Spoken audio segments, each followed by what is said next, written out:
All right, so let's do some AMVCA reactions. Now, there's something that we need to understand about film awards, especially awards as culturally important as the African Magic Viewers' Choice Awards. Awards are not just ceremonies, they're not just red carpets, fashion moments or viral speeches. Awards define taste. They define standards. They define what an industry publicly calls excellent.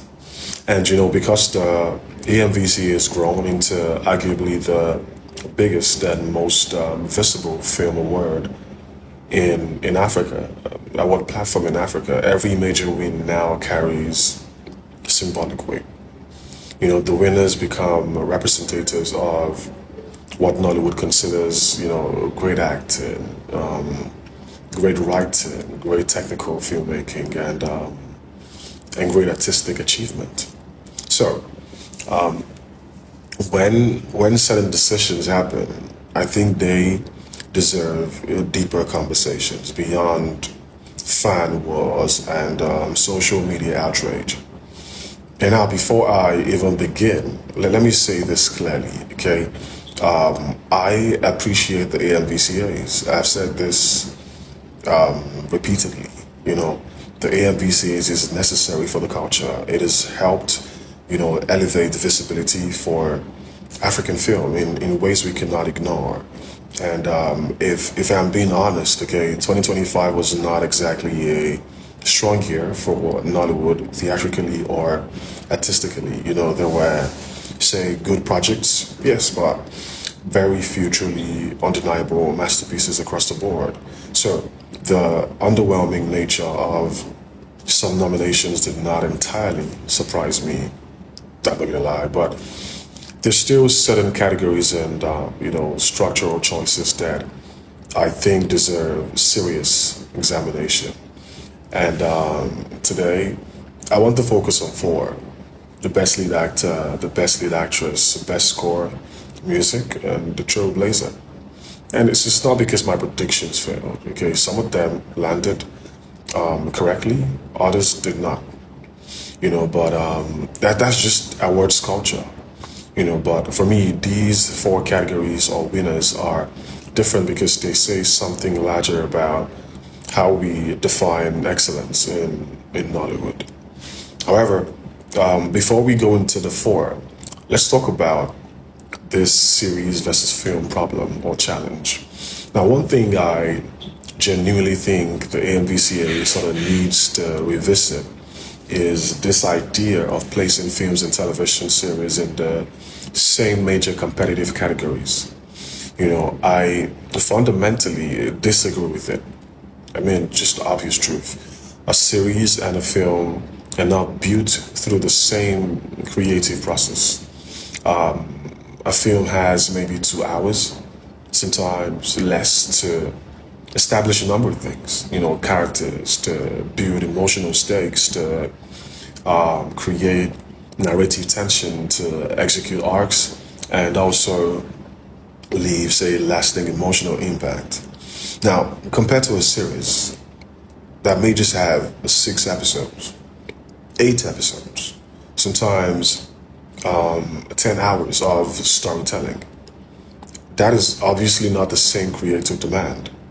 When an actor has, say, 8 hours to develop emotional progression compared to, an actor forced to compress everything into 2 hours, the playing field is already uneven. And I bet you're gonna agree with me. And this is why, major global awards separate these formats entirely. The Golden Globe Awards separate film categories from television categories. The Primetime Emmy Awards focus on television, and the Academy Awards, the Oscars, focus on cinema. You see, because storytelling language changes depending on format. The acting rhythms change, the writing rhythms change, even directing language changes. So when we collapse both mediums into one category, we unintentionally create confusion around evaluation standards. And I genuinely think Nollywood has evolved beyond that stage, especially as an institution. And now let's talk about the jury conversation. Now, this next part may be uncomfortable, but it is a conversation that exists quietly within every film industry in the world. Awards are never purely objective, believe it or not, never. And it's not the Oscars, not the BAFTAs, not the Emmys, not Cannes, not the AMVCAs. You see, because the juries are human beings. Human beings have preferences, relationships, friendships, biases, loyalties, and emotional attachments. And now, I may be wrong, but I don't believe the AMVCA has an extremely large jury voting body. And when voting pools become smaller, relationships naturally become more influential, whether intentionally or subconsciously. And that points the question sometimes shifts from one line to another. We give the best performance to whose work resonated most emotionally within the jury circle. And believe you me, those are not the same thing. Sometimes they're not the same thing. That's why awards conversations will always remain subjective. But even within subjectivity, there's still technical standards that should sort of anchor decision making, like the element of filmmaking. It's the same all over the world. It's not going to change because it's Nigeria. And now let's go to the 4 winners. Let's start with the best lead actress. Let me start by saying this, because a lot of you would just, get very defensive. Linda Ejiofor is a very good actor. In fact, I predicted her to win supporting actress because I thought her supporting work in The Herd had stronger technical grounding.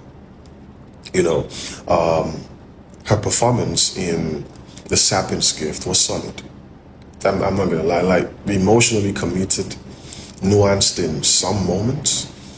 She moved through, mostly one emotional line or register convincingly. But when I compare that performance to the other actresses in that category, some of them, I struggle to place it at the very top technically. You see, because acting is not just emotion, it is precision. It is emotional architecture. It is control. And for me, Bimbo Akintola delivered, I think, the most technically layered performance in that category. Through For To Kill a Monkey. And what made Bimbo's performance special was restraint.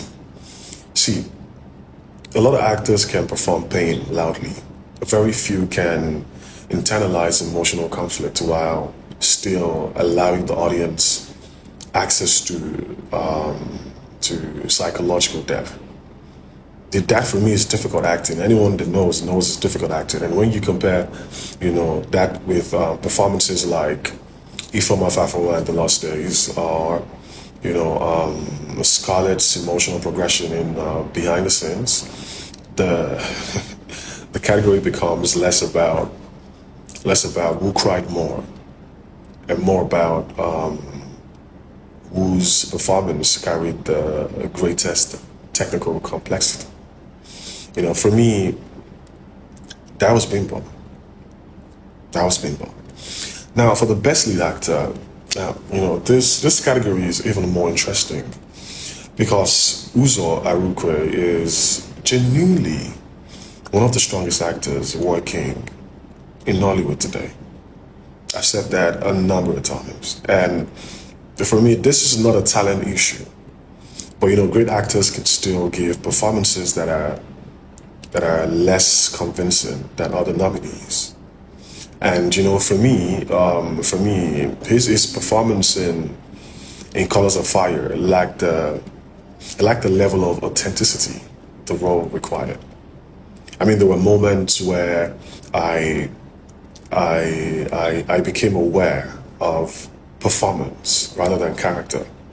And once that happens, immersion weakens. Ironically, that same issue is partly why I understood, why Shopware Dewisu may not have fully connected with the Best Lead Actor nomination process, despite how talented he is. See, authenticity matters deeply in culturally rooted storytelling, which Colors of Fire is one. And now, personally, I thought Gabriel Afolayan gave a stronger overall performance than Uzo. But the most technically demanding lead performance in that category for me was William Benson in To Kill a Monkey. See, and it's not because everyone is saying it or because the film is popular, but because that performance required progression, psychological shifts, emotional deterioration, vulnerability, internal conflict, and say sustained character evolution across multiple episodes. And Williams delivered those transitions convincingly. If you argue otherwise, let's have a conversation. I mean, the same reason Bucci Franklin works so effectively in supporting actor conversations for To Kill a Monkey is the same reason William Benson works in lead actor conversations. See, the series gave us time to observe character mutation, and Williams maximized that time exceptionally well. Well, now let's go to best score versus best sound. Now, this is probably the category where I disagreed most technically. You see, because I think people constantly confuse music score with sound design. They're not the same things. Like how they compare at direction or production design. They're different things. A score is musical storytelling. It's like the emotional heartbeat of the film, right?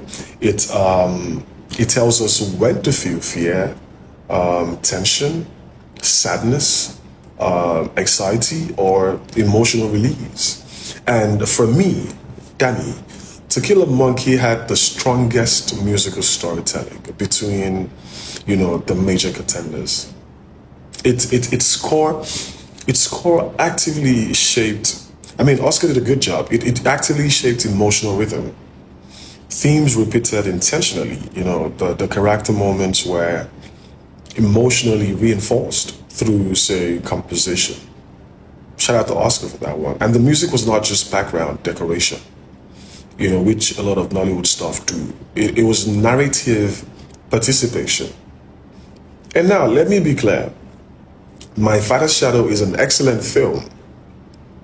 For those who know, I even said it on radio before the awards, I rooted for that film all night because I think it represents a level of cinematic maturity Nollywood desperately needs more of.